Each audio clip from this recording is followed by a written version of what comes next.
Hello guys, welcome to our new blog. আজকে আমরা আপনাদের জন্য নিয়ে আসলাম নতুন কিছু রেসিপি। দারুণ মজাদার এবং সুস্বাদু খাবার বানিয়ে পরিবেশন করলাম ঘরের সবার জন্য এবং খেতেও বেশ মজা হয়েছে। আজকে রেসিপিতে ছিল মুরগির রোস্ট, মুরগির রেজালা, পোলাও। প্রথমে রেজালার মাংসগুলো ভালোভাবে ধুয়ে নিব।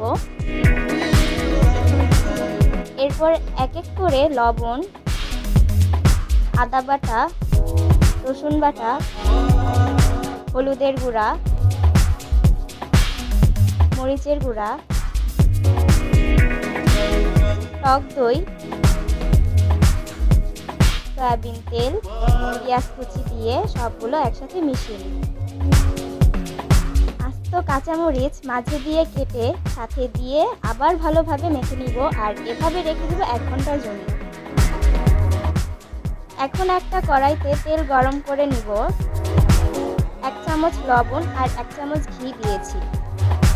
তেলটা গরম হলে এতে পেঁয়াজ কুচি দিয়েছি আর চুলার হিট লো টু মিডিয়াম রেখে ভেজে নিয়েছি।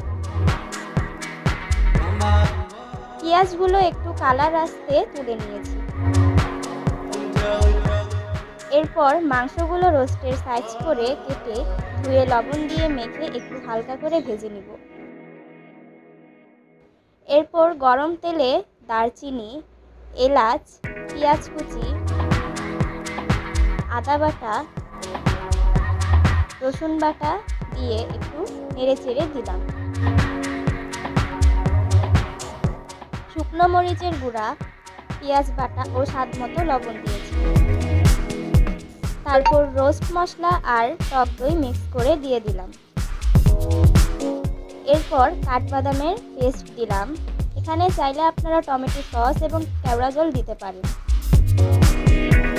এরপর অল্প পরিমাণ পানি দিয়ে মশলাগুলো কষানো পর্যন্ত অপেক্ষা করব। তারপর মশলা কষানো হয়ে গেলে আগে থেকে ভেজে রাখা রোস্টগুলো দিয়ে দিলাম।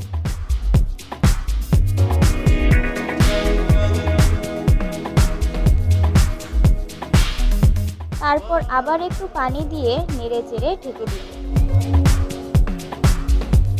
কিছুক্ষণ পর ঢাকনা তুলে এখানে 1 কাপ পরিমাণ দুধ দিলাম।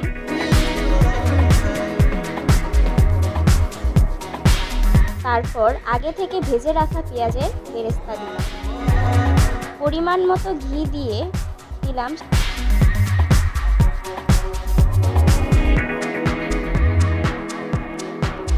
সাথে কয়েকটি আস্ত কাঁচামরিচ দিয়ে ভালোভাবে নেড়েচেড়ে নামিয়ে দিলাম। এভাবেই হয়ে গেল আজকে মজাদার রোস্ট। মুরগির রেজালার জন্য কড়াই গরম করে তেল দিয়ে দিলাম। তেল গরম হলে দারচিনি, এলাচ, তেজপাতা, পেঁয়াজ কুচি দিয়ে ভেজে নিলাম। একটু ভাজা ভাজা হলে এখানে দিলাম আগে থেকে মিক্স করে রাখা মাংসগুলো। এরপর নেড়ে চেড়ে অল্প পরিমাণ পানি দিয়ে ঢেকে দিলাম আর চুলা হিট মিডিয়াম রেখে দিলাম। কিছুক্ষণ পর ঢাকনা খুলে দেখে নিলাম কতটুকু কষানো হয়েছে। ভালো মতো কষানো হয়ে গেলে অল্প পরিমাণ পানি দিয়ে দিলাম। এরপর কিছুক্ষণ রেখে নামিয়ে নিলাম গরম গরম মুরগির রেজালা। পোলাও রান্না করার জন্য পাতিলে পরিমাণ মতো তেল গরম করে তেজপাতা, দারচিনি, এলাচ, লবণ দিয়ে একটু ভেজে নিলাম। তারপর চাউলের দ্বিগুণ পরিমাণ পানি দিয়ে দিলাম। এরপর আদা বাটা, রসুন বাটা দিয়ে নেড়েচেড়ে দিলাম। পানি গরম হবার পর দিয়ে দিলাম পোলাওর চাল, সাথে কিশমিশ আর গরুর দুধ দিয়ে ঢেকে রাখবো। কিছুক্ষণ পর হয়ে গেলে নামিয়ে নিলাম। তারপর শসা, টমেটো, পেঁয়াজ, মরিচ, বিট লবণ দিয়ে সালাদ মেখে নিয়েছি। এভাবেই সব কিছু দিয়ে পরিবেশন করলাম আর সবাই মিলে খেলাম। এর সাথে বাজার থেকে দই আর কোক এনেছি। পোলাও, রোস্ট, রেজালা, সালাদ, দই আর কোক মিলে খুব মজার খাবার হয়েছে। এক কথায় অসাধারণ। আপনাদের কাছে কেমন লেগেছে অবশ্যই কমেন্ট করে জানাবেন এবং চ্যানেলটি অবশ্যই সাবস্ক্রাইব করবেন।